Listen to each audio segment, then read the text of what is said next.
Hacer la voluntad ha de ser el todo de la ley. El día de hoy vamos a trabajar un texto de Crowley que es direccionador del proceso espiritual. Este texto es un texto que nos va a dar el contexto de lo que se trata el trabajo de Telema. ¿Sí? Este texto se titula Postales para probacionistas. Probacionistas es el grado cero de la Aston Argentum. Las personas que están interesándose por Telema, Crowley les daba este texto. El día de hoy voy a hacer unos comentarios, vamos a charlar y vamos a hacer unos comentarios acerca de este texto para darnos un contexto acerca del trabajo que nosotros estamos desarrollando. Este texto está dividido, ¿sí?, en explicación de teoremas, explicación del método, los errores que comúnmente se cometen en el camino, ¿sí?, y cómo equilibrar las pasiones, la razón y los resultados de la experiencia mística. ¿Cuál es el punto de este trabajo? Crowley nos va a empezar a guiar, ¿sí?, en un proceso de evolución, como lo llama él, y esta evolución se va a dar a partir de la supraconciencia o una conciencia superior. Esta conciencia superior debe emerger del individuo, debe emerger del practicante como una nueva estructura cognitiva para poder entender los contenidos de la realidad y de la naturaleza. Crowley claramente, al explicar que este lema está dirigiéndose a la misma idea de Heráclito cuando dice la sabiduría es actuar conforme a la naturaleza, escuchándola. Esto dice Heráclito. Esto también va a retomar Crowley dentro de Telema al decir: hacer la verdadera voluntad implica reconocer la naturaleza del universo, reconocer nuestra naturaleza interna y obrar de acuerdo a los flujos que yo estoy mirando, de acuerdo a esa naturaleza que yo estoy observando, esa naturaleza que veo. ¿Listo? Entonces, en este proceso, Crowley nos va a estar explicando diferentes aspectos y errores comunes que se cometen en este proceso. Entonces, telema como tal implica que la evolución del ser humano. Vamos a ver esto en la primera etapa. La primera es teoremas, se llama teoremas este primer aspecto y está dividido en tres. Si se van a dar cuenta, todos los pequeños apartes están divididos en tres puntos. Entonces, el primer teorema nos va a decir: el mundo progresa por virtud a la aparición de Cristos. Estos Cristos son hombres con superconciencia, una supraconciencia del más alto orden. Supraconciencia del más alto orden es obtenible por métodos conocidos. Es decir, la supraconciencia se puede obtener por métodos conocidos. O sea, se conocen los métodos para poder evolucionar. Por lo tanto, por emplear la quinta esencia de métodos conocidos, causamos al mundo progresar.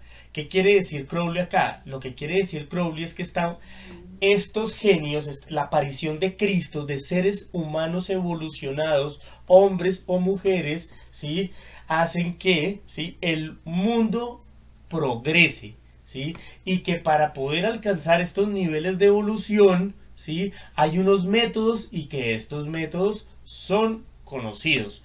La evolución de la humanidad entera se basa en la aparición de ciertos individuos excepcionales que impulsan el progreso, que impulsan la ciencia, que impulsan el conocimiento.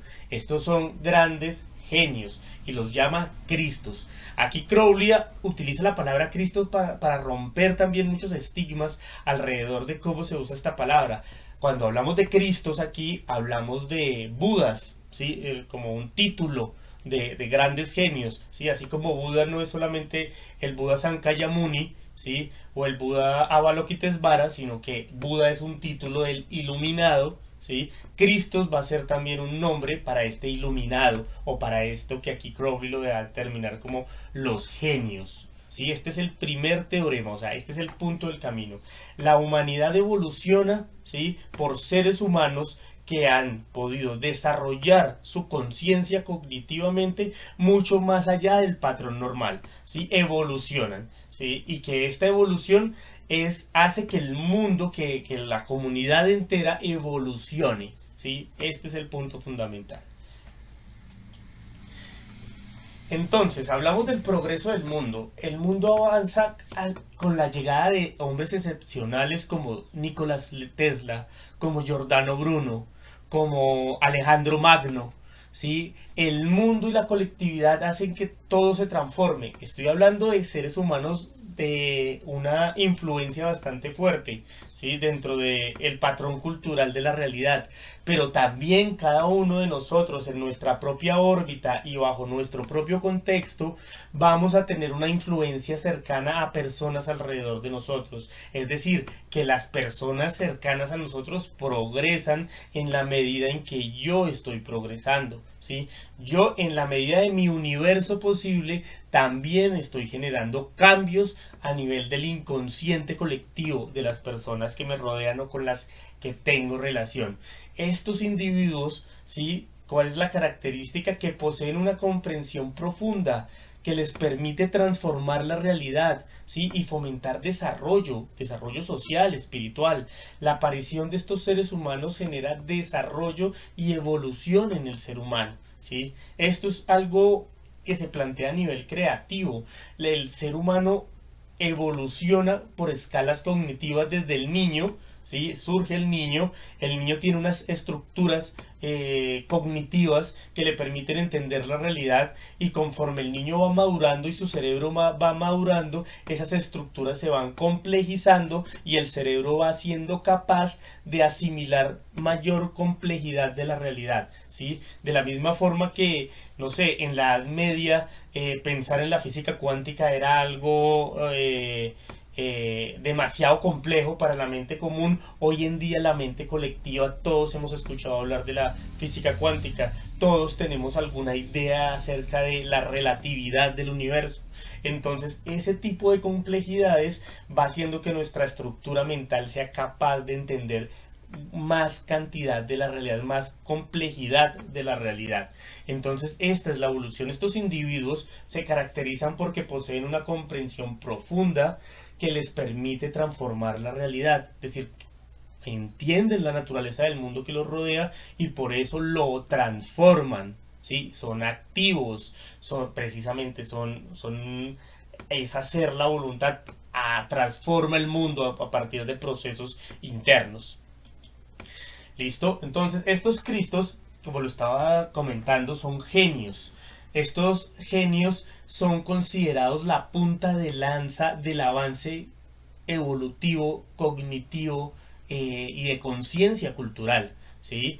Este punto de que nosotros vemos el niño madura al adolescente, el adolescente pasa por una crisis y madura, y el adulto también pasa por una, no sé, 30 años, una crisis, 40 años, va evolucionando, va siendo más maduro, va siendo más capaz de entender la complejidad de la realidad. Este proceso, lo que nos dice aquí estos postulados de Telema, es que no ha terminado, de que es un proceso que continúa en evolución y que somos nosotros los que estamos en la punta de lanza entendiendo estas técnicas, desarrollándolas, porque si no hay desarrollo práctico no hay nada, ¿sí?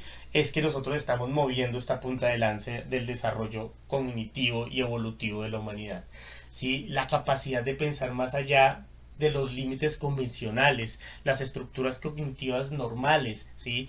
La filosofía kantiana plantea sobre todo algo que es muy interesante y muy bello, voy a decirlo muy sencillamente, que el mundo en el que nosotros como seres humanos habitamos es el mundo de la palabra.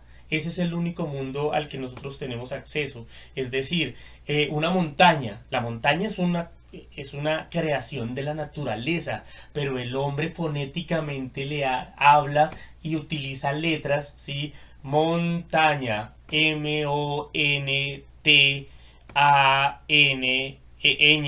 montaña, montaña, o sea, es un silogismo, es una palabra hablada, y el ser humano puede habitar las cosas que puede nombrar. Lo que no puede nombrar el ser humano es el límite de su realidad, ¿sí? Entonces vivimos atrapados en el mundo de nuestro lenguaje, ¿sí? Desde que nosotros, o sea, nuestra maduración cognitiva desde que somos niños, ¿sí? Recién nacidos, es el hecho de aprender a hablar, el mamá, papá, ¿sí? De esto, no, esto no quiero, esto sí quiero, ¿sí? Es la verbalización de la realidad. Hay un lenguaje que penetra en el niño y al penetrar en el niño aprende a hablar y se hace humano. Y desde ahí ya no es un animal, sino que habita en el mundo del lenguaje. Entonces las barreras del mundo que yo puedo comprender son las barreras de mi lenguaje. Entonces, cuando el niño va evolucionando, sus herramientas conceptuales y de expresión van siendo cada vez más complejas, ¿sí? El niño va a poder verbalizar y va a poder comprender la realidad cada vez de formas más complejas, como la teoría de la relatividad, ¿sí? ¿Qué es lo que representa esto? ¿Sí? En ciertos momentos del desarrollo cognitivo aún no se tiene la capacidad para entenderlo y esto va a seguir evolucionando. Entonces, la capacidad, ¿sí? Que yo tengo para pensar la realidad, los límites de mi realidad de lenguaje van a empezar a aumentar y van a empezar a nutrirse y van a empezar a subir de escala. Es decir, voy a poder nombrar y entender cosas de las cuales antes no era capaz de entender, realidades diferentes. Estos son los Cristos y los genios. ¿Que cómo se hace esto? Ya vamos a verlo. Lo que Crowley nos está diciendo es que estos genios son personas que han roto los límites convencionales de su realidad y han avanzado en un nivel evolutivo. ¿Listo? Los métodos para obtener la supraconciencia o la superconciencia, digámoslo aquí en estos términos, palabra traducida, algo rara, pero pues hablamos de un nivel de conciencia que trasciende el nivel de conciencia normal, ¿sí? Es asequible a partir de métodos conocidos, nos dice Crowley, y estos métodos son conocidos, los conocemos, tenemos acceso a ellos, ¿sí? ¿Cuáles son? Ya los vamos a ver, pero sí tenemos acceso a ellos. Las prácticas como la meditación y el estudio de la naturaleza es esencial, como cuáles, como la astrología.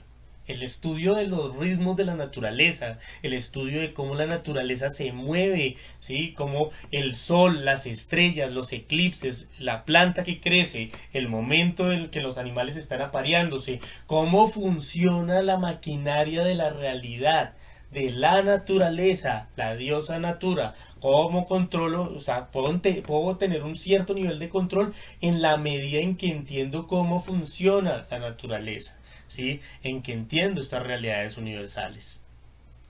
Bien, entonces, los primeros teoremas, estos son los primeros teoremas, esta es la primera parte de 3 puntos. El mundo progresa por virtud a la aparición de Cristos. Los Cristos son hombres con supraconciencia del más alto orden. Esta supraconciencia del más alto orden es obtenible por métodos conocidos. Por lo tanto, por emplear la quinta esencia de estos métodos conocidos, causamos al mundo progresar, ¿sí?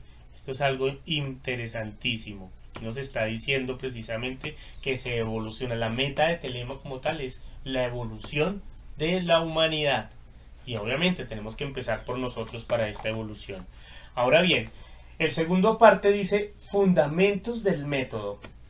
La teología es inmaterial, pues tanto Buda como San Ignacio fueron Cristos. La moralidad es inmaterial, pues tanto Sócrates como Mahoma fueron Cristos. La conciencia superior es un fenómeno natural. Sus condiciones, por lo tanto, deben buscarse más bien en los actos que en las palabras de aquellos que las alcanzan. Los actos esenciales de esta práctica son el retiro y la concentración. El retiro y la concentración, ¿sí? Este es el punto fundamental de los actos que se deben realizar para poder alcanzar la supraconciencia, tal como son enseñados en el yoga y en la magia ceremonial. ¿Listo? Entonces aquí nos está hablando cuáles son los fundamentos del método de Telema. Ya vimos sus principios. Ahora los fundamentos del método es, primero, nos está diciendo, la teología y su inmaterialidad. O sea, es decir, la teología, el estudio de Dios, de la divinidad, hace referencia a un contexto preciso, un lugar preciso donde las personas están actuando, ¿sí? De acuerdo a una realidad social, cultural, histórica, ¿sí? Emocional, ¿sí? De vida, ¿sí? Que está a partir de ahí explicando la teología y es válida para esa persona, pero no es válida para la totalidad de seres humanos, ¿sí? La teología, nos está diciendo este primer punto de los fundamentos, es inmaterial, ¿sí? Es algo metafísico, no es algo que podamos señalar, es parte de esas cosas que están más allá del mundo del lenguaje. Entonces, ¿sí? Yo puedo reseñalar un árbol, eso es algo material y yo no lo señalo con mi dedo y todas las personas que lo ven van a estar totalmente de acuerdo en decir sí, eso es un árbol. Sí, eso es un árbol, eso que estoy señalando es un árbol. Pero cuando hablo de la teología, cuando hablo de la bondad, cuando hablo de la virtud, ¿sí? En este ejemplo la teología, ya no puedo señalar y que todo el mundo esté de acuerdo, porque ya no es algo material, ya es algo que está en otro orden, que necesita mayor complejidad para verbalizar, entonces se escapa a los límites de mi lenguaje. Por lo tanto, la teología, todas las teologías son inmateriales, ¿sí? Porque tanto la teología de Buda, ¿sí? La teología de Buda en todo su trabajo del octuple sendero, de ¿sí? Las cuatro nobles verdades, la meditación vipassana, etcétera, ¿sí? Y los ejercicios espirituales de San Ignacio de Loyola, ¿sí? Que son ejercicios para llegar a trance divino, para conectarse con Cristo, ¿sí? Son ejercicios espirituales, un texto muy importante que también toca estudiar, ¿sí? Tanto Buda como San Ignacio dejaron un método escrito de cómo alcanzar estados de conciencia supraconscientes, ir a explorar esa conciencia evolucionada. Ambos dejaron métodos, tanto Buda como San Ignacio, y esos métodos fueron su teología. Pero como la teología es inmaterial, entonces, ¿sí? Lo que nos está diciendo aquí es que es algo incierto, ¿sí? No podemos todos decir que, o sea, tiene que ser válida para todos. Depende de un contexto social, cultural, histórico, etcétera. ¿Sí?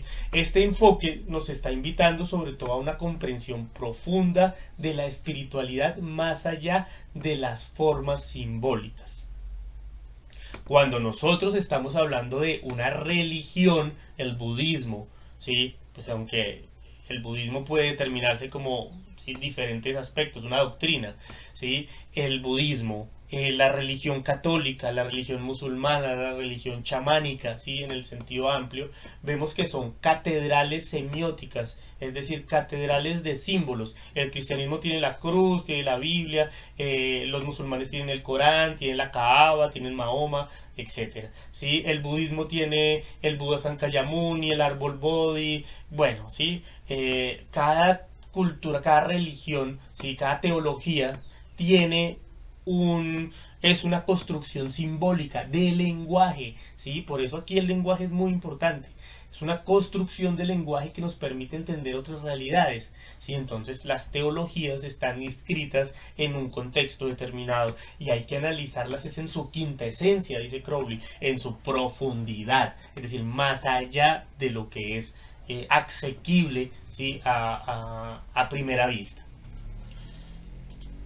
El segundo apartado de los fundamentos del método nos dice que la moralidad también es inmaterial. La moralidad también hace parte de esas cosas que yo no puedo señalar y estar de acuerdo con todo mundo. Por eso los abogados tienen grandes debates en el juzgado, porque no sabemos exactamente que la moralidad como un hecho de regulación social, ¿sí? Entendida como un hecho de regulación social, ¿sí? Nos permite a nosotros definir y señalar igual que con el ejemplo del árbol, decir, yo señalo un árbol y todo el mundo va a decir, sí, eso es un árbol, pero en el caso de la moral, yo señalo, para mí esto es moral, no todos vamos a estar de acuerdo, es decir, es algo inmaterial.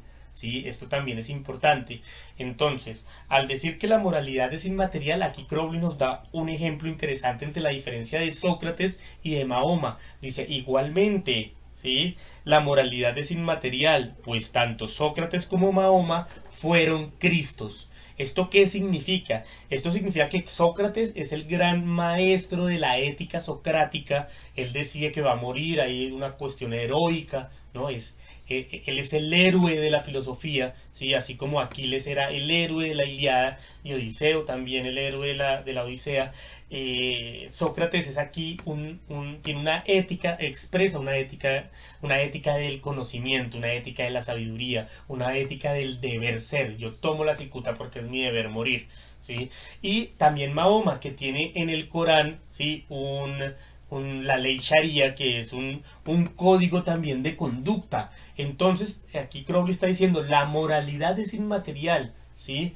Y es evidenciada por las figuras de trabajo como Sócrates o como Mahoma, ¿sí? Quienes dejaron grandes legados de trabajo espiritual. La filosofía casi completa de Occidente está basada en las fórmulas que deja planteadas Platón en la boca de su maestro, que es Sócrates, una ética socrática. Y Mahoma también deja una estructura muy rígida alrededor de lo que representa el trabajo moral y ético de un musulmán, ¿sí? Pero dice Crowley, ambos son Cristos, ¿sí? Entonces la moralidad que ellos construyeron depende también de un contexto histórico y social que va a determinar esta moralidad. Por eso es algo que es incierto. Debemos mirarlo con una observación desde un punto de vista cognitivo mucho más elevado, sin negar ni afirmar, simplemente observarlo, ¿sí? Como un hecho social y cultural y como una herramienta de trabajo espiritual que puede serme útil, ¿sí? Cuando puedo salir del prejuicio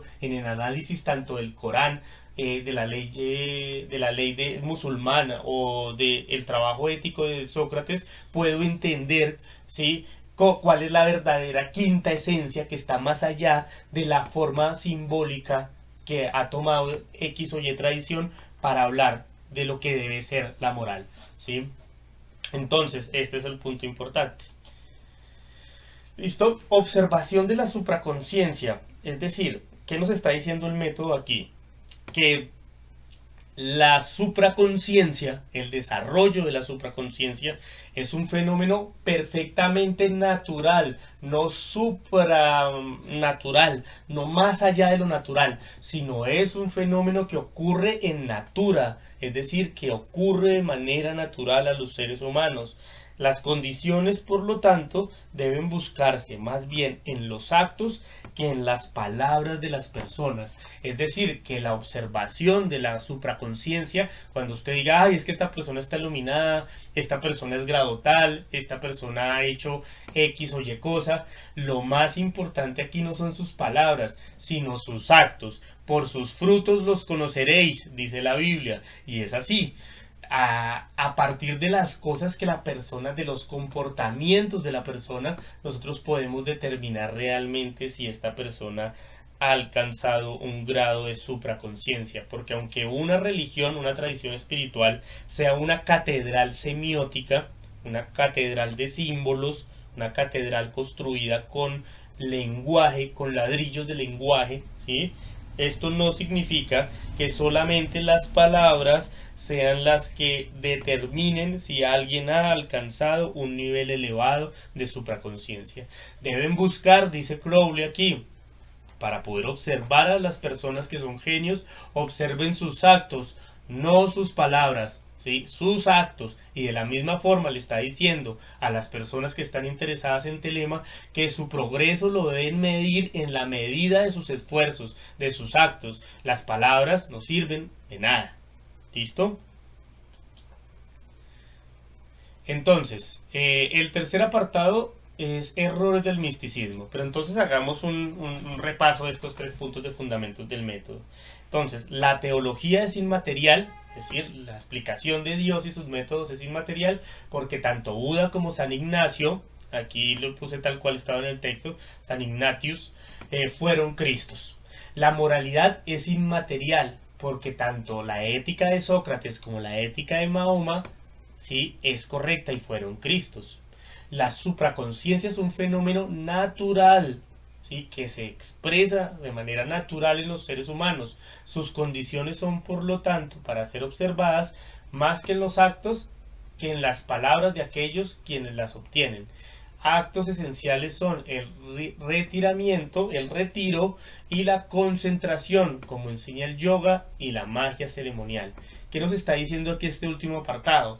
Nos está diciendo que se puede producir esta supraconciencia en los seres humanos y que para poder analizar los resultados de que se produzca esta supraconciencia se tiene que ver esto en los actos de las personas más que en las palabras, y que estos actos esenciales, ¿cuáles son?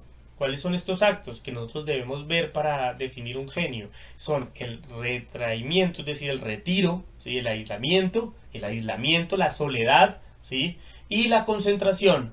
La soledad y la concentración. Cuando hablo de soledad, también estoy hablando de soledad en medio de la multitud. Esto es algo de los sufíes. Si ven por qué todo el trabajo de Mahoma tiene cosas importantes, los sufíes hablan de la soledad en medio de la multitud. Esto significa que cuando usted puede estar rodeado de muchas personas, pero debe mantener el silencio de su espíritu, es decir, concentración completa en la divinidad.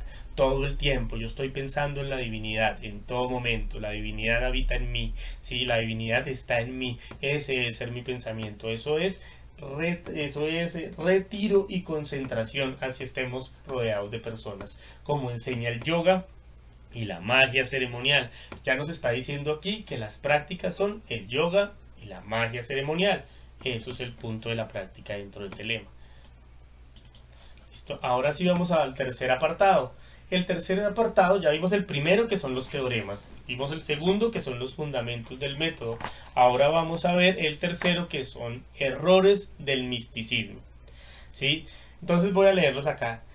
Puesto que la verdad es suprarracional, ¿sí? Es incomunicable en el lenguaje de la razón, ¿sí? La verdad, o sea, la verdad absoluta del universo, la verdad absoluta de lo que hablábamos de la Ein Sof y de la Ein Sof Aur, ¿sí? Ese nivel donde está lo incognoscible, a lo que nuestra mente cognitiva no puede llegar, ¿sí? Es un elemento suprarracional y por lo tanto no se puede comunicar con el lenguaje de la razón. El segundo punto. De ahí que todos los místicos hayan escrito cosas sin sentido y el significado de todo cuando hayan escrito es incierto. ¿Esto qué quiere decir? Que lo que ha escrito Buda, lo que escribió Platón en boca de Sócrates, lo que escribió Mahoma, ¿sí? Es un sinsentido en el punto, ¿sí? De que es solamente verificable en un contexto sociocultural histórico definido, ¿sí? Por lo tanto, todo lo que han escrito, ¿sí? Es incierto. Algunos textos traducen falso, pero es incierto, ¿sí? No es que sea falso, sino que es incierto. No podemos determinarlo, aparte de que hubiéramos vivido en esos mismos contextos, ¿sí? Así, sí, esto también, aquí hay un punto importante para cerrar estos errores del misticismo. Así como un lago quieto produce un mejor reflejo del sol que un torrente, ¿sí? Que un lago agitado, aquel cuya mente está mejor balanceada, es decir, que ha alcanzado niveles cognitivos más elevados, si se convierte en un místico, será el mejor de los místicos y su expresión será muchísimo más exacta con respecto a esta verdad última. Sin embargo, siempre, siempre la verdad última estará alejada del ser humano, será suprarracional. ¿Listo? Entonces, lo primero, lo inefable. Aquí hablamos de la incomunicabilidad de la verdad. Esto lo han dicho todos los místicos alrededor del tiempo. Esto lo han expresado todos los grandes líderes espirituales del mundo, desde Buda, sí, Mahoma, Cristo, siempre hay una verdad, el rostro de Dios no se puede ver, ¿no? La divinidad siempre está colocada en un punto de incognoscibilidad, ¿sí? El ejemplo claro es la teología racional que trata de explicar en el siglo XIV, siglo XIII, siglo XIV, siglo XV, a Dios por medio de la razón, y se da cuenta de que es imposible explicar a Dios por medio de la razón, cae en un error lógico y a partir de caer en un error lógico determina que Dios no existe y nace el ateísmo, ¿sí? Con Descartes, ¿sí? Bueno, eso es la historia de la filosofía y del pensamiento.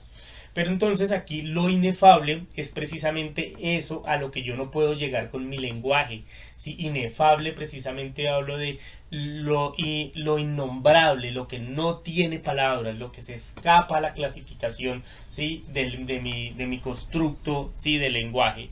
Entonces, si la verdad es considerada, ¿sí? algo que es suprarracional, más allá del lenguaje, entonces se dificulta comunicar estas ideas, ¿sí? Si yo quiero comunicarle precisamente ese hecho que estoy señalando, ya no como el árbol que señalo la materia, sino que señalo una verdad que es trascendente, ¿sí?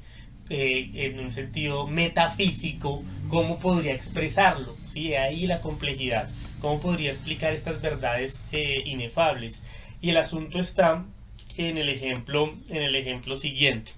Eh, la verdad como tal, como expresión de mi ser, la verdad como eso que está más allá de las palabras, ¿sí? Va a representar el lenguaje del inconsciente. Cuando nosotros estamos hablando normalmente, esto lo hemos visto en algunas clases, ¿sí? Estamos teniendo un lenguaje de signos, un lenguaje cotidiano, un lenguaje del universo consciente, donde la realidad se ajusta a parámetros racionales, como cuáles, como que es de día y por eso no es de noche. ¿Sí? Eso es un parámetro lógico racional. Es de día y por eso no es de noche.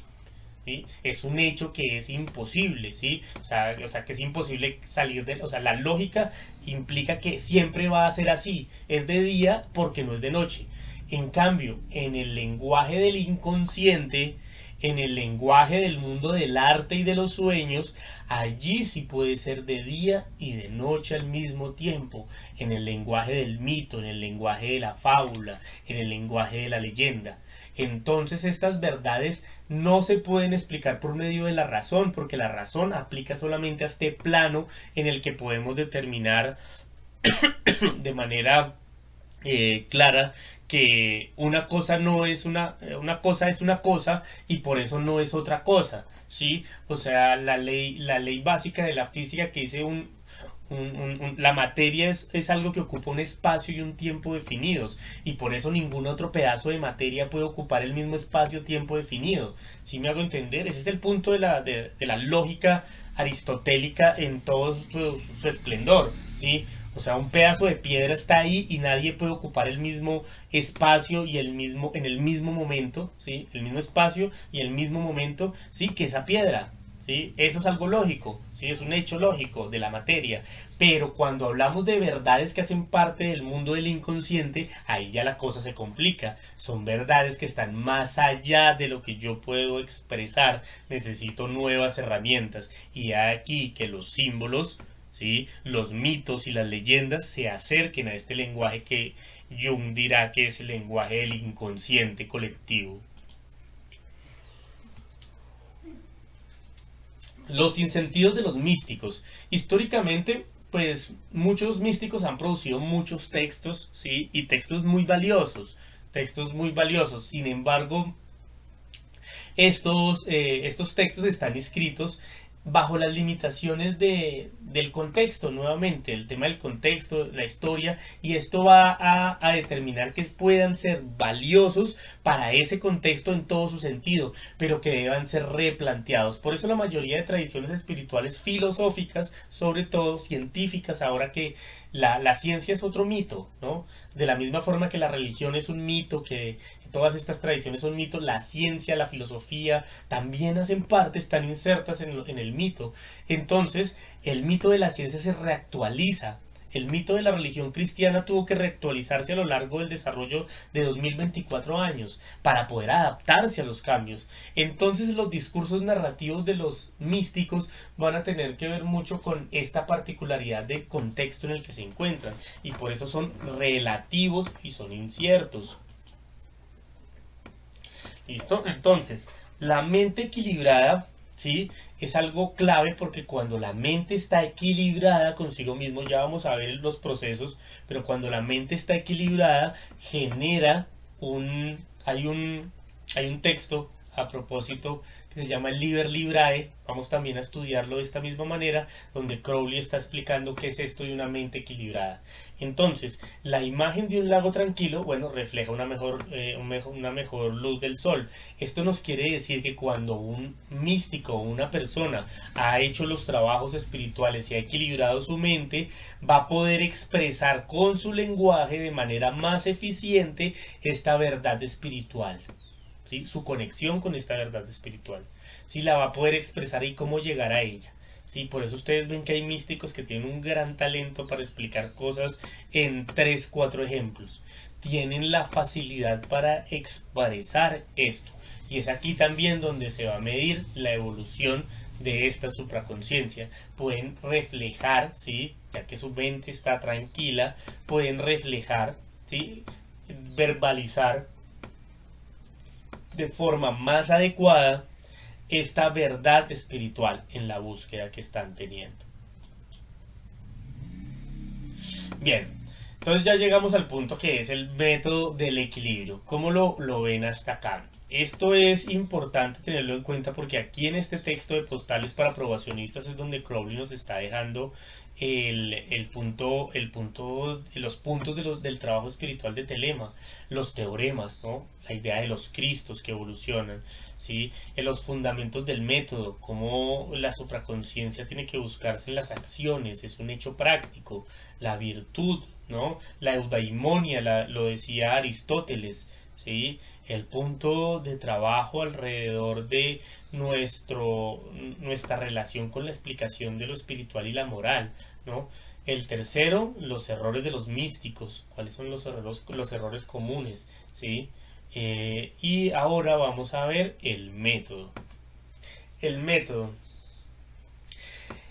Aquí Crowley hace una división entre pasiones, va a abordar las pasiones, la razón, el sensorium espiritual y el resultado de la experiencia espiritual. ¿Cómo todo esto tiene que ver con el desarrollo? Cuando estoy hablando de experiencia espiritual, estoy hablando de que la supraconciencia se produce generando en nosotros experiencias supraconscientes, es decir, experiencias de alto nivel como en la meditación.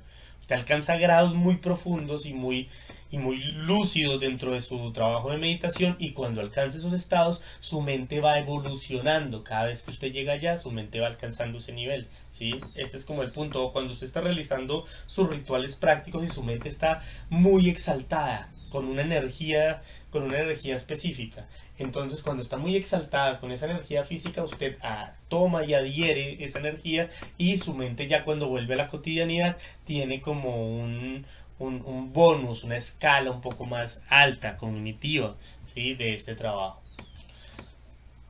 Listo, entonces vamos a arrancar con el tema de las pasiones. Aquí las pasiones tienen que ver mucho con lo de los códigos morales que estuvimos mirando antes. ¿Sí? ¿A qué nos dice esto? Puesto que la verdad última de la teología, como estuvimos mirando, es desconocida, es decir, es inmaterial, siempre va a ser desconocida. Es decir, la verdad última de la teología, el trabajo de cómo nos referimos a Dios realmente, todos los códigos de moral son arbitrarios, ¿sí? Son arbitrarios. Es decir, que los códigos de moral de Buda, de Cristo, de Mahoma, etcétera, son arbitrarios en la medida en que fueron inscritos en un constructo cultural específico, es decir, sociocultural, histórico, etcétera, ¿sí? Entonces, por tanto, Crowley le dice aquí que el estudiante, ¿sí? Dicen las pasiones, que el estudiante no se preocupe por la ética como tal, ¿sí? No se preocupe por la ética, porque la ética está inscrita en un momento específico. Aquí quiero ir de manera clara a el tema de Nietzsche. Nietzsche nos habla muchísimo en su texto de Más allá del bien y el mal, lo voy a explicar aquí también muy brevemente, que la moral, ¿sí?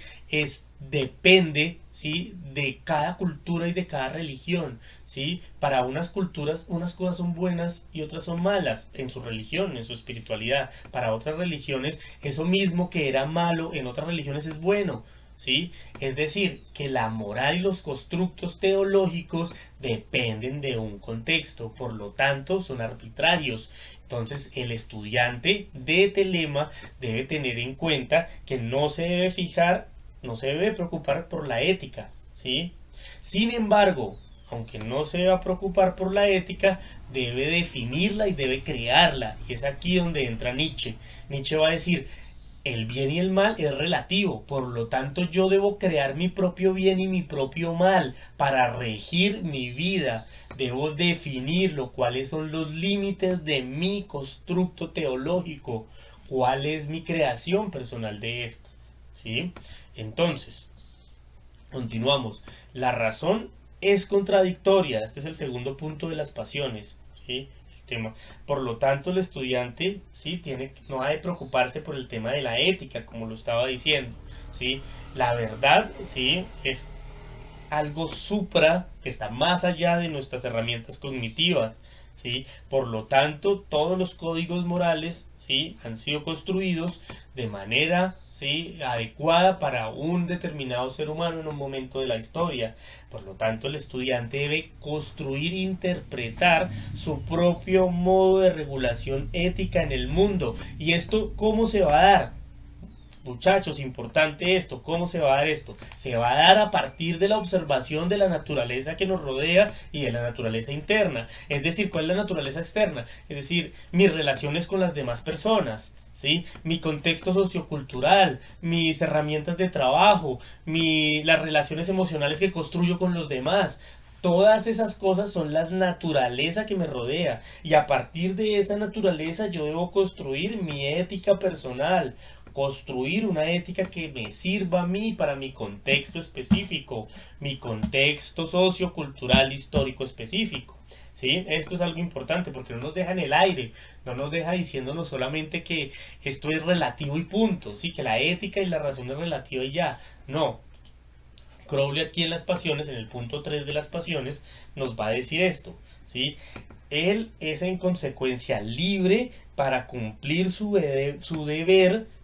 Hay un texto de Crowley que se llama Dirty, que es deber, precisamente vamos a también trabajarlo, enlazándolo a este en las próximas clases, ¿sí? Este deber, ¿sí? Con este estado vital, ¿sí? Él es en consecuencia libre para cumplir con su deber en este estado vital al que Dios ha querido llamarlo. ¿Esto qué quiere decir? Que él debe crear, que el que está trabajando telema, debe crear esta verdadera voluntad, ¿sí? ¿Cuál es mi verdadera voluntad? ¿Sí? Mi verdadera voluntad, ¿sí? Mi verdadera voluntad es la observación de la naturaleza, la observación de mi naturaleza interna y cuál es la relación que manejo entre estas dos naturalezas de las cuales yo soy el observador.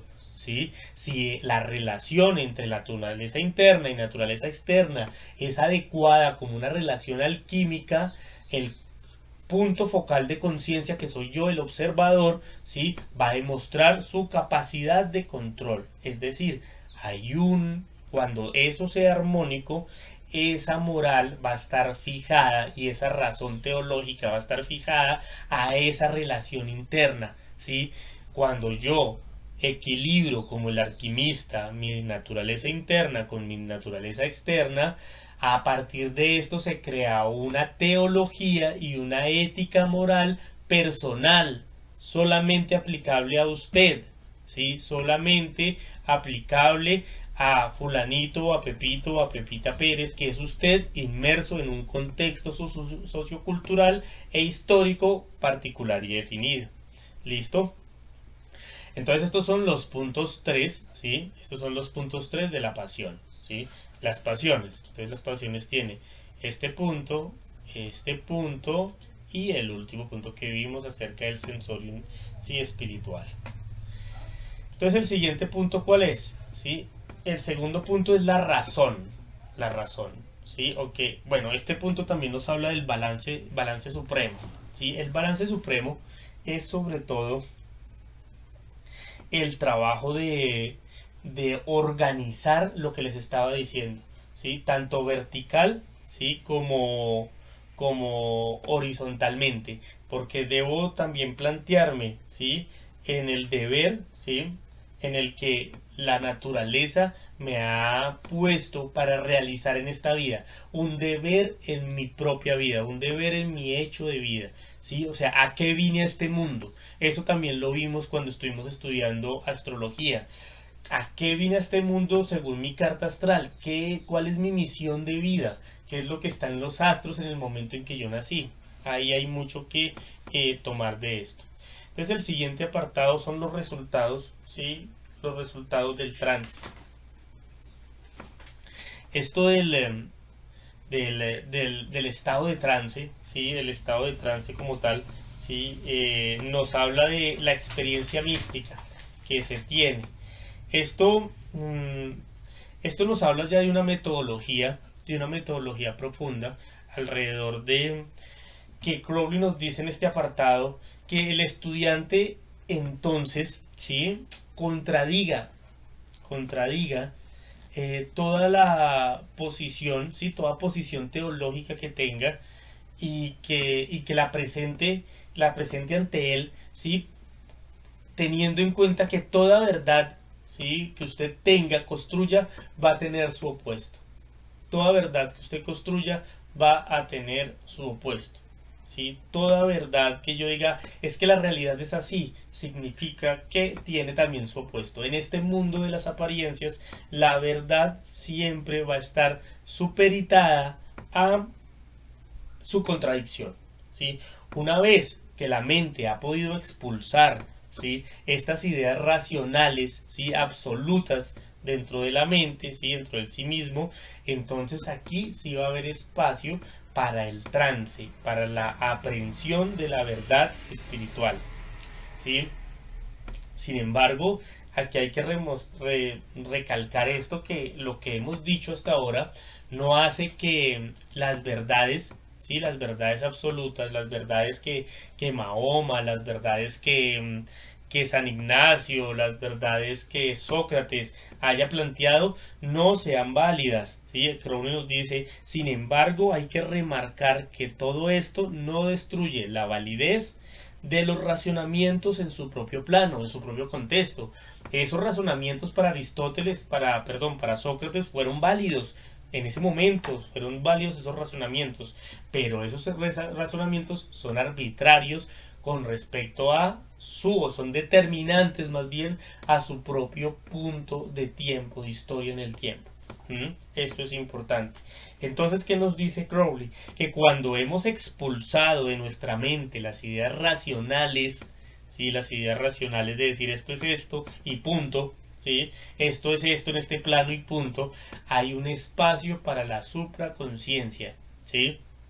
Es decir, elevar nuestra visión, ¿sí? Mucho más allá de, ¿sí? Elevar nuestra visión, elevar nuestros puntos de aprehensión de la realidad. ¿Listo? Entonces, siendo el ser humano un ser que es finito, un ser que es pequeño, que es incapaz de aprender, ¿sí? O sea, esta verdad última se encuentra en un estado de indefensión. Esto no es un afán puramente teológico. Pensémoslo desde el punto de vista de la filosofía existencialista de Martin Heidegger, que parte también de muchas cosas de Kierkegaard y de Nietzsche. Aquí estará hablando esto de que el ser humano es un ser finito, un ser para la muerte, es decir, no es eterno, no es infinito, tiene mortalidad, por eso sus fuerzas no alcanzan, ¿sí?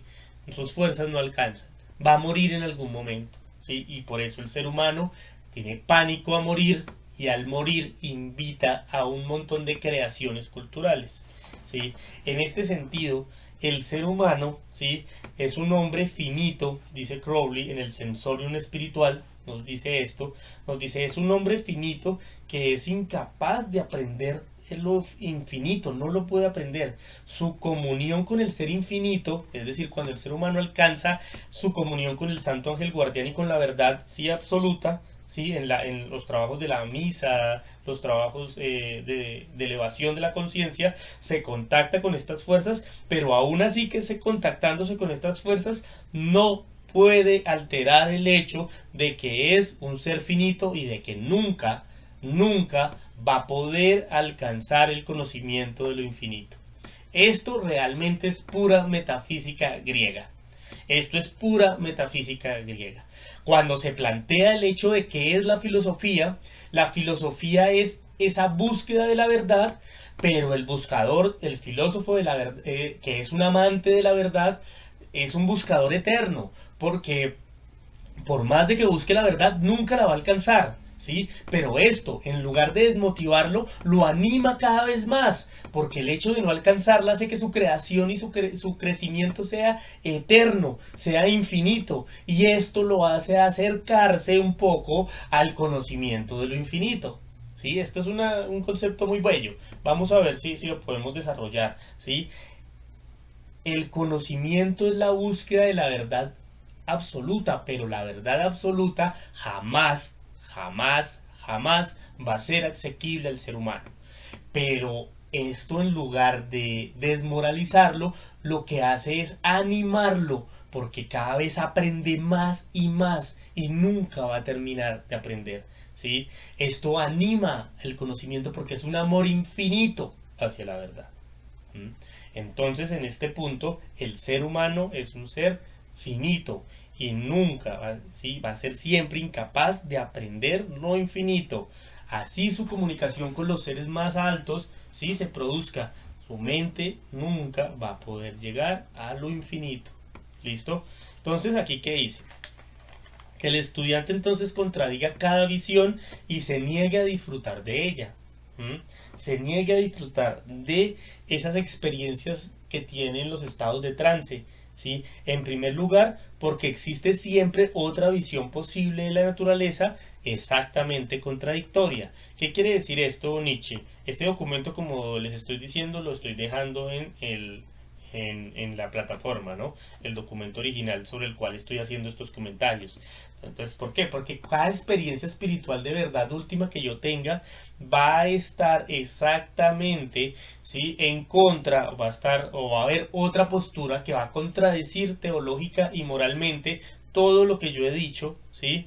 ¿Sí? En el universo, ¿sí? Entonces, teniendo en cuenta esa contradicción, podemos asesinar, ¿sí? La mente discursiva, que siempre va a querer pararse sobre una verdad, porque eso le resulta más cómodo a la mente discursiva. Porque aunque él va a decir, Nel, aquí este punto es importante y quiero que me pongan cuidado en esta parte del sensorium espiritual, Crowley nos dice, porque aunque él es Dios, también es solo un hombre en un planeta insignificante. Bellísimo esto.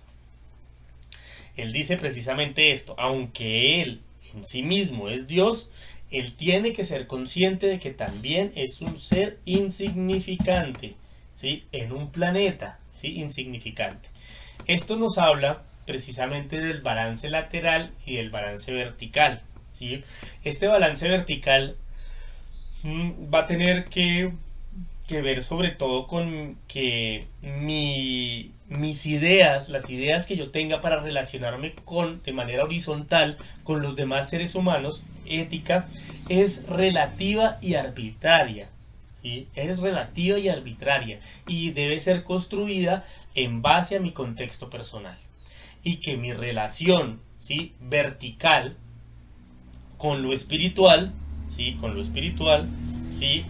Siempre va a estar supeditada, ¿sí? Por el desconocimiento, ¿sí? Por la búsqueda de la verdad incognoscible, ¿sí? Que va a ser la eterna musa, va a ser la eterna divinidad, la diosa, ¿sí? Es decir, nunca se va a agotar su leche. Si la leche de las estrellas es el fruto de la diosa Nu, su leche nunca se va a agotar. Siempre vamos a tener más conocimiento y más éxtasis.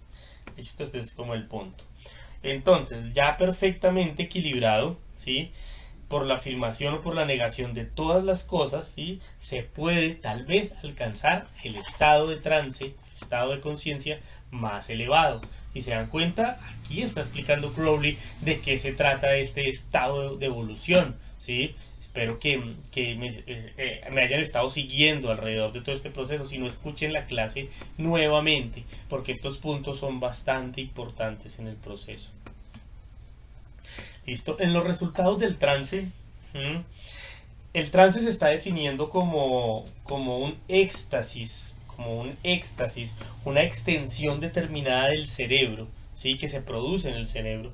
Esto ya nos habla de que esta experiencia espiritual Crowley ya la estaba definiendo como una experiencia mística, como que esta supraconciencia se alcanza por medio de producir éxtasis espirituales. Estos éxtasis, ¿sí? Van a ser estados alterados de conciencia, y estos estados alterados de conciencia, nos dice Crowley, se producen en el cerebro. Esto nos quiere hablar ya de estados cognitivos superiores, estados de meditación, por la meditación, ¿sí? Pero que estos estados de meditación deben estar dirigidos, dice Crowley en este resultado, ¿sí?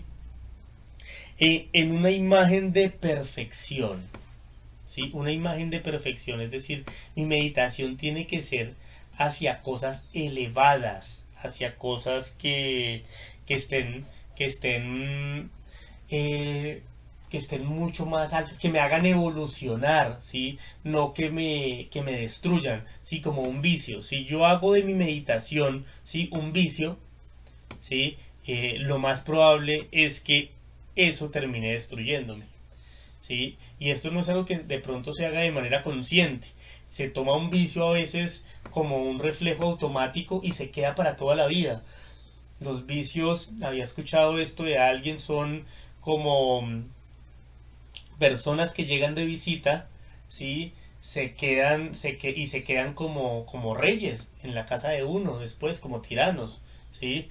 Entonces hay que tener mucho cuidado con esto. Las ideas, dice Crowley, sobre las cuales nosotros vamos a meditar en nuestro trance, deben ser ideas de perfección, deben ser ideas de cualidades y de virtudes, para ponerlo en términos más claros. Virtudes como las virtudes aristotélicas, las virtudes estoicas, ¿sí? Esto nos habla de que debe la visión, dice Crowley, o sea, independiente de cuál sea, es verdad que es relativa a la moral, es la teología, todo eso es relativo, pero sí debe haber un norte en que las visiones teológicas y las visiones morales que usted elija deben ser puras, nos dice, deben ser equilibradas, deben ser reposadas, deben ser completas y ajustadas en cada sentido, ¿sí? De la mente, ¿sí? Deben ser escogidas. Aquí dice, de la misma forma, ¿sí? Que es la elección, ¿sí? Como es un rey coronado, ¿sí? De la misma forma que alguien fuera a escoger un rey para coronarlo, ¿sí?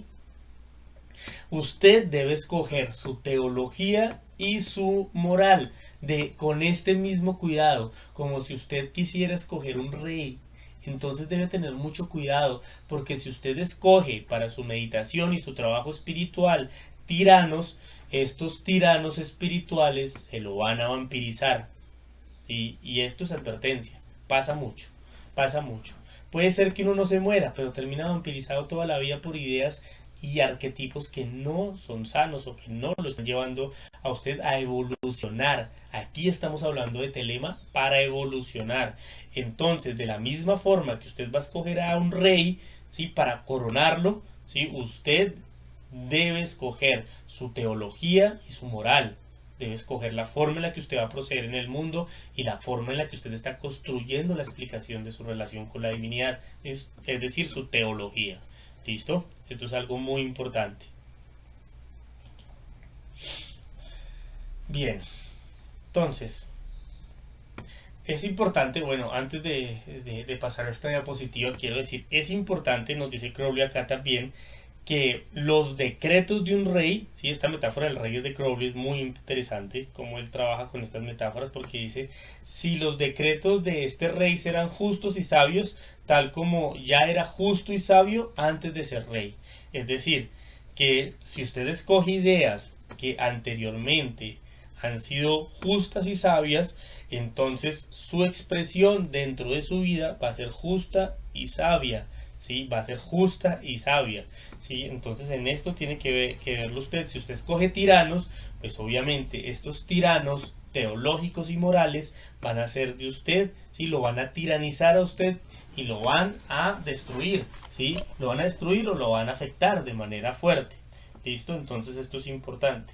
Ahora sí, la vida y las obras de un místico, la vida, esto es algo importante, la vida y las obras de una persona, de un místico, de un mago, de alguien que esté en estos procesos espirituales, débilmente, ¿sí?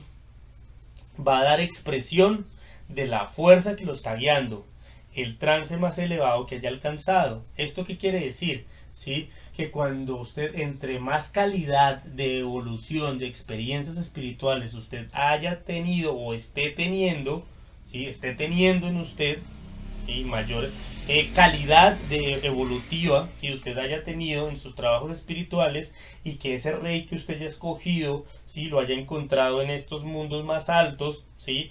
Que son los que lo están rigiendo a usted, ¿sí? Esto se va a expresar y se va a reflejar en la vida y en las obras, ¿sí? Es decir, la calidad de la experiencia mística, ¿sí? Va a dar testimonio en la vida y en las obras de la persona. Obviamente Crowley aquí dice entre paréntesis débilmente, pero esto va a dar testimonio de la vida, ¿sí? Y en las obras que usted o que un místico realice. Volvemos otra vez al punto donde estamos hablando acerca de las acciones, acerca de los actos. No son las palabras, sino los actos los que determinan la calidad de la experiencia espiritual que se ha tenido. ¿Sí? Esto es algo muy importante en la vida de un místico. Pensemos en la eudaimonia de Aristóteles. Nuevamente les recuerdo, les voy a dejar un documento con unos comentarios que he hecho alrededor de cada uno de estos puntos organizados, y también con el documento de postales para probacionistas. Entonces, la vida de un mago es muy importante, la vida de un místico, la vida de una persona cualquiera que esté en un camino espiritual, porque puede ser muy místico, puede tener mucha carreta, pero si su vida personal no la está manejando de forma adecuada, entonces no podemos, ¿sí? No podemos dar testimonio de la calidad, ¿sí? De su experiencia. Nietzsche en el Zaratustra tiene una frase muy bella, voy a ver si la recuerdo bien, que dice: y las cegueras del ciego, sus tanteos y vacilaciones, solo darán testimonio de la potencia del sol a que miró. Es decir, esos tanteos y vacilaciones del hombre de genio, ¿sí? Solamente van a dar testimonio, sus balbuceos para poder expresar la verdad, tienen que dar testimonio de la potencia del sol, es decir, de la experiencia mística de la cual fue testigo, ¿sí? Y eso se ve en las obras y en los actos del místico, de la persona. Cada vez que ustedes tengan que mirar a una persona espiritual, sí, por muy buena carreta que tenga, no miren su carreta, miren su vida, su hecho de vida es lo más importante. Es ahí donde deben realmente rastrear la calidad de su trabajo, porque por metáforas, por cuentos en internet, cualquiera puede inventarse una vida. ¿Listo? Ahora sí vamos a la última parte, ya vamos a concluir esta clase. Ha sido bastante interesante. Listo, entonces aquí tenemos que los métodos, ya Crowley para finalizar nos dice, los métodos son el yoga y la magia. Acá hay una imagen de Patanjali también es el sistematizador del yoga, ¿sí? El primero que sistematiza el yoga. Sí, es un texto bellísimo, hay que leerlo, hemos hablado un poco, hemos tenido algunas clases sobre esto. Y entonces nos dice que la práctica del yoga y de la magia ceremonial son las herramientas más poderosas, ¿sí? Entonces vamos a ver cómo es esto. Los métodos del yoga. Entonces primero nos dice Crowley, el yoga es el arte de unir la mente a una sola idea. ¿Cuál es el método de toda esta vaina de telema? Es decir, unir la mente con cosas específicas. Es decir, voy a unir mi mente a la divinidad.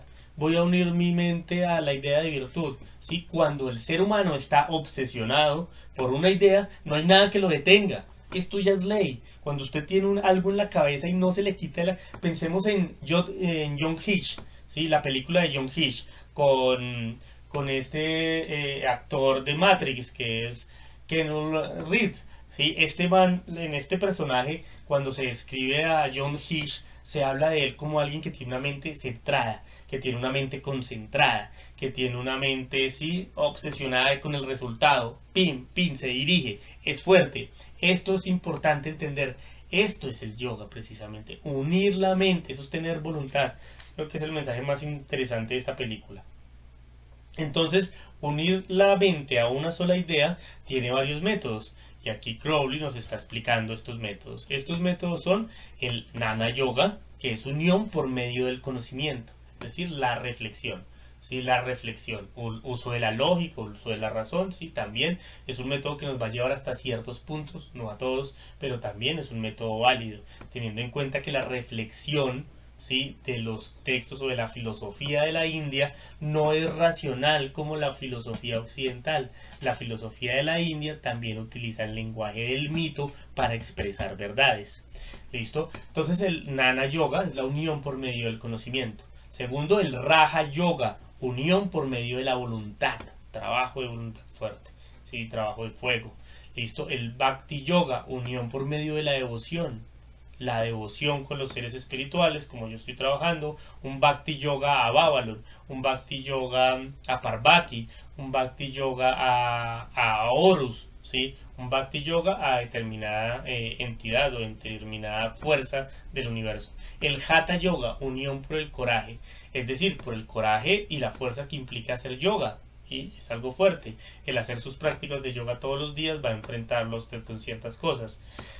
Siguiente, con el mantra yoga. El mantra yoga, unión a través de la palabra, los mantras de poder, ¿sí? Recitación de los mantras de poder. Cuando yo recito Akaduatu Furbiu Viha Hashefu Dudunur Afan Nuteru, Akaduatu Furbiu Viha Hashefu Dudunur Afan Nuteru, es un mantra de telema. Estoy uniéndome con una idea, con una palabra, y a partir de la meditación me uno a esa idea, ¿sí? Entonces eso también es importante. ¿Sí? El karma yoga, unión a través del trabajo, las acciones devocionales, el cómo usted se mueve en el mundo. Eso es karma yoga. Usted no puede ser un hijo un hijo de puta, como se dice algunas veces, con el mundo entero, ¿sí? Sin que eso tenga un resultado nefasto. ¿En qué sentido nefasto? Les pongo un ejemplo en el documento, se los explico, pero coloco aquí la idea, ¿sí? En los maestros de juego de póker, ¿sí? El juego de póker es un juego que de manera natural, ¿sí?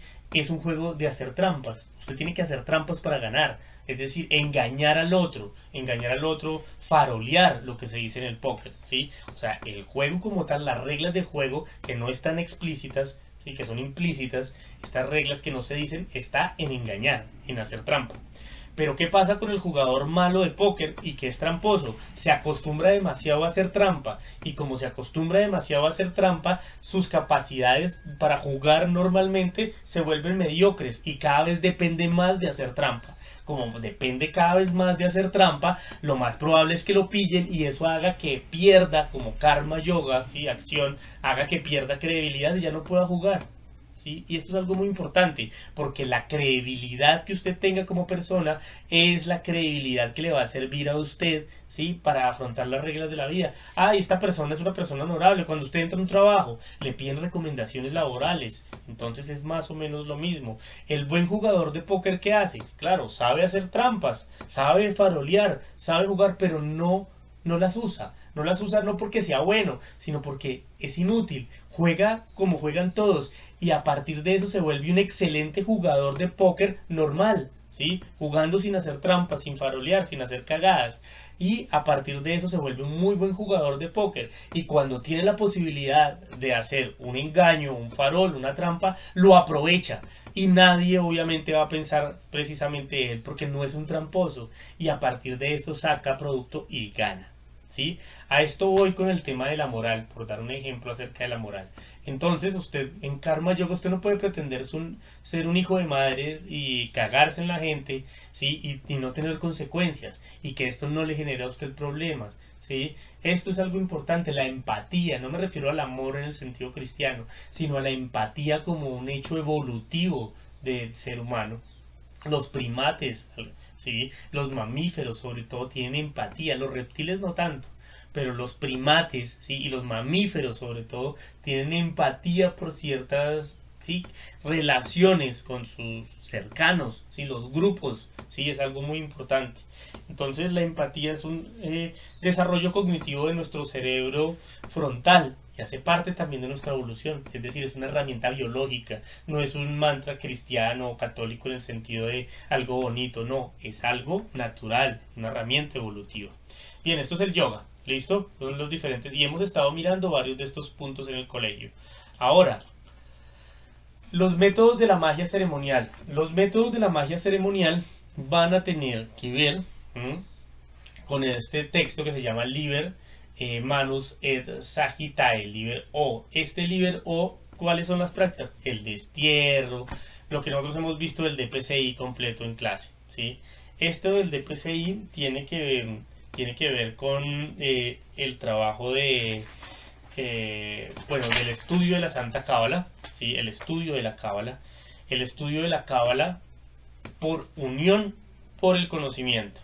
Esto tiene que ver con el estudio de la magia sagrada, que es la unión por medio de la voluntad. Por medio de la voluntad, es decir, por medio de los actos, ¿sí? Por medio de los actos de adoración, los actos de amor. Es decir, todos los días debo hacer trabajos de destierro de pentagramas. Todos los días debo hacer destierro de pentagramas, si no, no va a servir. Se los he dicho mil veces. Si usted todos los días no hace un destierro diariamente, tiene que hacerlo todos los días, si no, no sirve.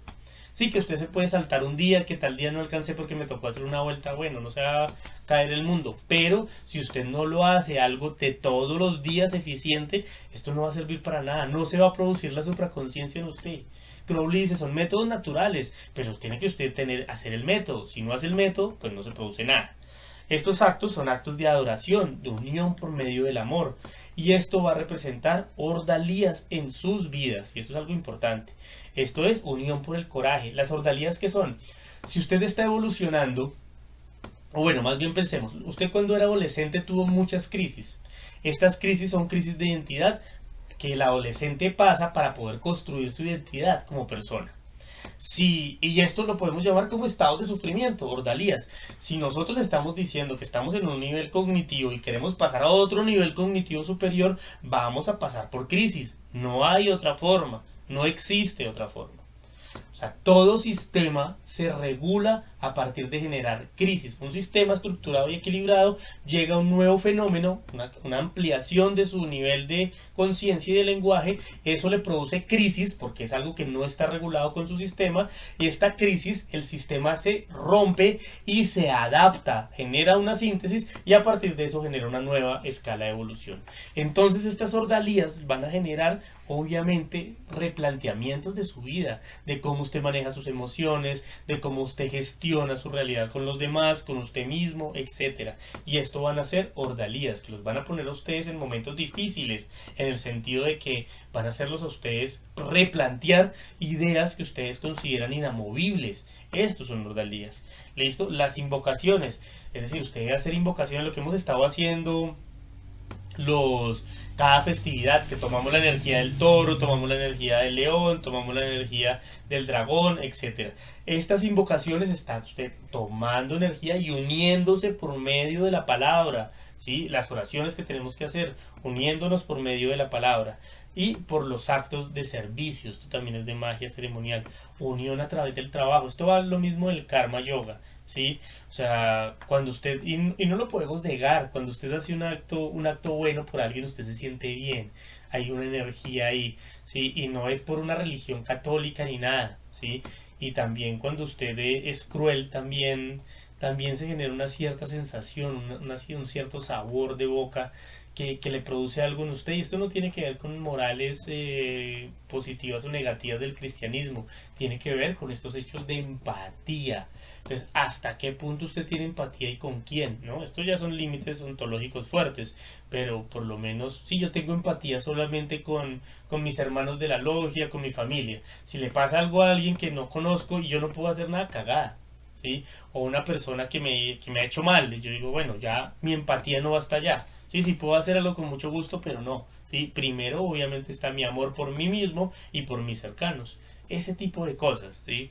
Entonces, hacer actos de servicio tienen que ver también con los límites de su construcción personal. Sin embargo, tenga en cuenta que la empatía es un hecho clave, ¿sí? Generar karmas positivos, es decir, ayudar a otra persona cuando lo necesita, ¿sí? Porque usted también tiene empatía de que usted de pronto en algún momento de su vida ha estado en ese mismo punto, ha estado en ese mismo papel. El dinero, por dar un ejemplo, es algo que debe fluir para que le fluya y le llegue también a usted. ¿Sí? Ese tipo de cosas son bastante funcionales, pero no es el tema de esta clase. ¿Listo? Entonces la magia ceremonial tiene como tal este tema de todo lo que nosotros hemos estado viendo, el DPCI, el destierro, todas estas cosas. Entonces hemos visto el yoga y la magia ceremonial en el momento del colegio ya. Entonces, estas prácticas están atadas por el silencio. La unión de la mente a una idea se debe dar por dharana, es decir, concentración. Y esto tiene que ver con lo que surge dentro de usted cuando usted realiza una práctica de yoga o de magia ceremonial. Usted se conecta con una idea, ¿sí? Y esto tiene que ver mucho con un silencio interior, un silencio hacia el trabajo, o sea, que su trabajo es un trabajo válido, es un trabajo de poder que usted está realizando. ¿Listo? Esto tiene que ser así. Si la idea como tal a la que usted está enfocándose en su trabajo de meditación, aquí por lo menos este dharana, como se dan cuenta, es la concentración en una vela. Es un objeto impuro, es una vela, ¿sí? Pero si yo me estoy concentrando cada vez con ideas más perfectas, esto me va a ayudar a evolucionar cada vez más. Esto lo vamos a ir viendo, ¿sí? Pero ¿qué pasa? Si el estudiante, el silencio es importante, lo planteo desde acá, arranco desde acá, es importante porque le permite a usted una interiorización de las experiencias que usted está teniendo, de qué es lo que está sucediendo dentro de usted. Es decir, si usted no pone silencio cuando usted está replanteando su relación con su pareja, su relación con su jefe, su relación con el dinero, su relación con sus emociones, con su mascota, con su vida, si usted no pone silencio para reexplorar cuáles son las bases con las cuales usted se va a expresar ante la realidad, esa realidad va a ser confusa y usted va a expresarse de manera automática, reactiva, y va por lo general a vomitar ideas que lo van a hacer salir a usted de control. Entonces el silencio a las pasiones, el silencio a los pensamientos intrusos, el silencio a la reactividad le va a permitir a usted poder navegar dentro de estos estados de conciencia. Porque como usted está navegando en estados de conciencia más altos, está replanteándose muchas cosas dentro de usted y eso va a generar crisis. Entonces, para que eso no se salga de control, usted debe imponer silencio a sus estados mentales para reflexionarlos. No es acallarlos, no es decirle silencio, no me hablen, sino es tenerlos para usted, es decir, reflexionarlos y cocinarlos adentro de manera no reactiva. ¿Listo? Entonces, para concluir, el yoga y la magia son la centralidad del proceso espiritual de Telema, por eso lo hemos estado mirando. Si usted hace sus prácticas de yoga, como hemos estado mirando, si usted hace sus prácticas de trabajo ceremonial, como hemos estado haciendo de manera recurrente y constante, como un método de trabajo, se va a producir en usted de manera natural la supraconciencia. ¿Sí? Y esa supraconciencia va a traer un nivel evolutivo de cognitivo superior y eso va a implicar crisis, reorganizaciones de conceptos, ¿sí? Escoger precisamente una idea acerca de mi teología y mi moral, y eso va a ser mi verdadera voluntad, va a estar muy enfocado en el entendimiento de la verdadera voluntad. ¿Sí? Esto es supremamente vital. La práctica diaria, ¿sí? Dedicada realmente ofrece la experiencia transformativa. Si no, no va a pasar nada en su vida, ¿sí? Tiene que hacer usted las prácticas de manera regular, recurrente. Si no, es imposible que haya algún avance. Bueno, para concluir con esto, vamos con peligros de la pérdida precisamente de control. Si nosotros empezamos a mover demasiada energía o las ideas que nosotros estamos utilizando para meditar son ideas imperfectas, ideas corruptas, no en un sentido moral, sino que, o sea, si usted necesita abundancia en su vida, usted no va a hablar o a llamar energías caóticas a su centro, sí, de vida, porque eso en lugar de estabilizarlo económicamente lo va a usar a desequilibrar más. Sí, entonces usted tiene que tener muy en cuenta esto. Sí, es importante. Cuando usted está utilizando ideas, estas ideas van a empezar a alterar profundamente su estado vital, su estado de vida. Por lo tanto, es importante que no lo obsesionen, que no lo saquen de control. Una idea imperfecta puede llevar a grandes consecuencias para el estudiante, afectando su equilibrio y su bienestar. Por eso hay que tener muy claro, escoger, nuevamente como dice Crowley, escoger, ¿sí? como un rey al cual usted va a coronar estas ideas, o sea, escogerlas con mucho cuidado. Tiene que ser alguien que usted no le vaya a dar un arma para que él lo asesine a usted. Esto es la metáfora del rey, ¿sí? Estas ideas. Entonces, consecuencias de una idea imperfecta, ¿sí? Si usted como estudiante se enfoca en una idea que le genera desorden, que le genera desasosiego, pensémoslo en el sentido de, sí, también de los poetas malditos. Puede ser una energía clifótica que podemos estudiar, lo hemos visto en algunos momentos del colegio, los que llevamos más tiempo, pero la idea del trabajo de evolución tiene que ser una idea de virtud y de orden, porque si no, pues lo empieza usted a sacar de conflicto. Esto es ya trabajar con ideas un poco tifonianas, pero sí, el punto aquí tiene que ver con estas ideas con las que usted trabaja constantemente en su vida. Deben ser ideas que lo equilibren, ¿sí? Deben ser ideas que le den a usted orden, deben ser ideas que lo impulsen a usted a avanzar y a evolucionar, no a caer en una tragedia existencial.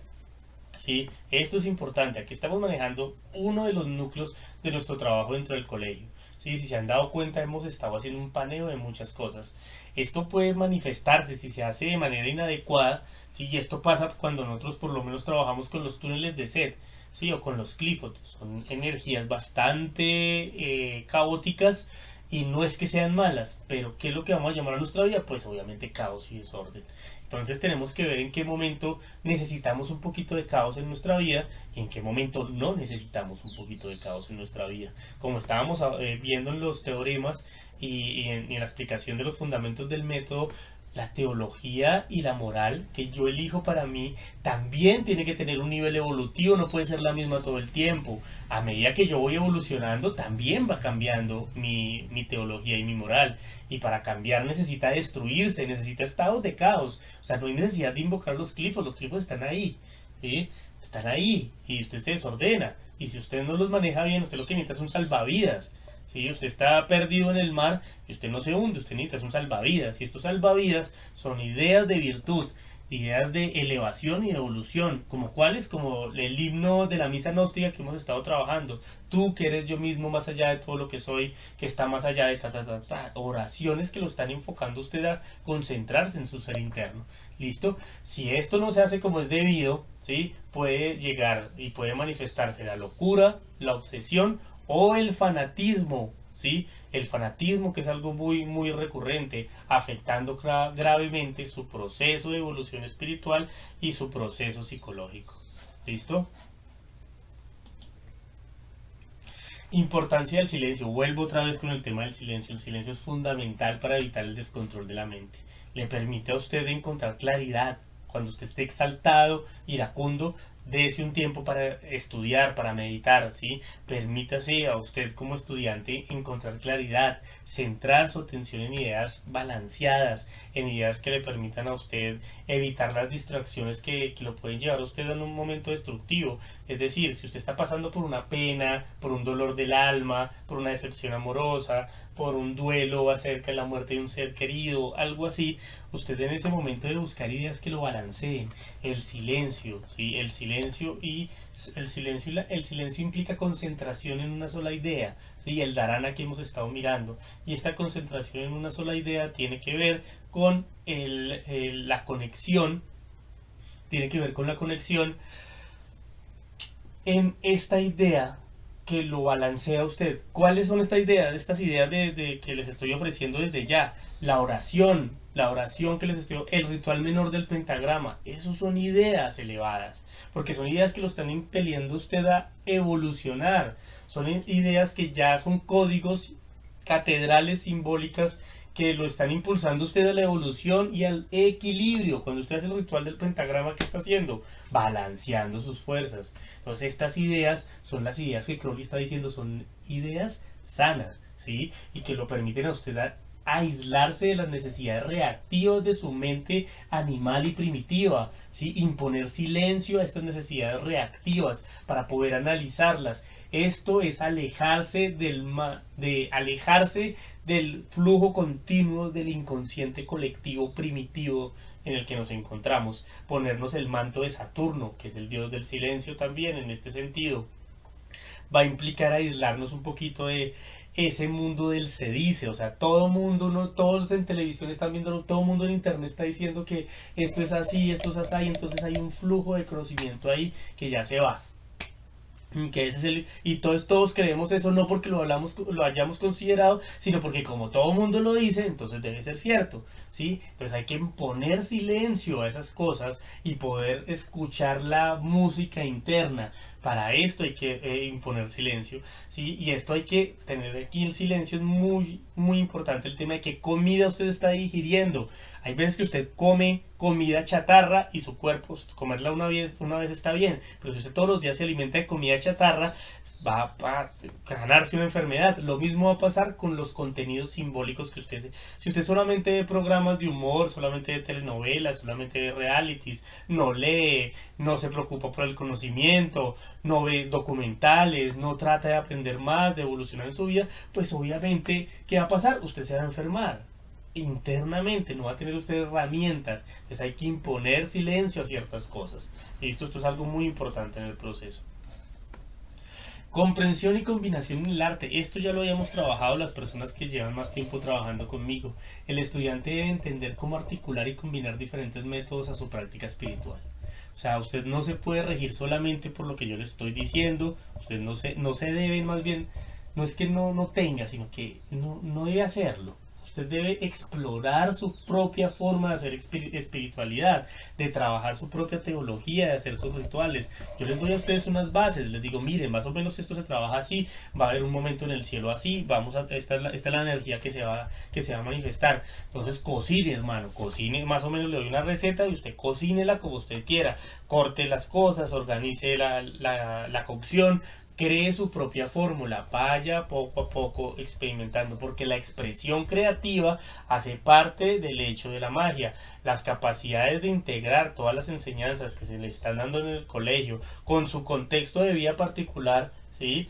Le puede decir, no, es que usted tiene que tener la joya esmeralda tal para poder hacer tal ritual. No, sus condiciones de vida. Adapte el trabajo a sus condiciones de vida. Esto le va a permitir a usted evitar extremismos y desvíos raros dentro de la magia. Y estos absolutismos raros dentro de la magia, que son importantes. Entonces, la prevención de las desviaciones van a ser muy claves, ¿sí? O sea, la prevención del descontrol mental es algo que va a ser una brújula en el camino, porque si usted quiere evolucionar, va a tener que pasar por crisis. Es imposible no pasar por crisis. Una estructura sólida, ¿sí? Tiene que ver con la enseñanza de poder adaptarse a las condiciones del cambio que tiene la misma vida. ¿Sí? Para mitigar los riesgos, ¿sí? Con el silencio, mitigar el riesgos con la consejería, evitar riesgos con las prácticas regulares, todo este tipo de cosas. Bien, aquí damos final. Este es el estudio de postales probacionistas, texto de Crowley que está explicando cuál es el camino espiritual y el proceso de telema. Entonces, esto es... parece sencillo, pero es la vía de ruta sobre la cual ustedes pueden articular su propio trabajo espiritual, su propio trabajo mágico. Entonces es importante que analicen, que lean el texto también que les estoy compartiendo en la plataforma, unos comentarios que yo hago analizando esto a través de la filosofía de Nietzsche, a través de la filosofía de Aristóteles, y también el texto original de Crowley, que también se los voy a estar compartiendo en la plataforma. Que tengan un excelente día si están viendo este video de día, una excelente noche si están ya de noche. Amor es la ley, amor bajo voluntad.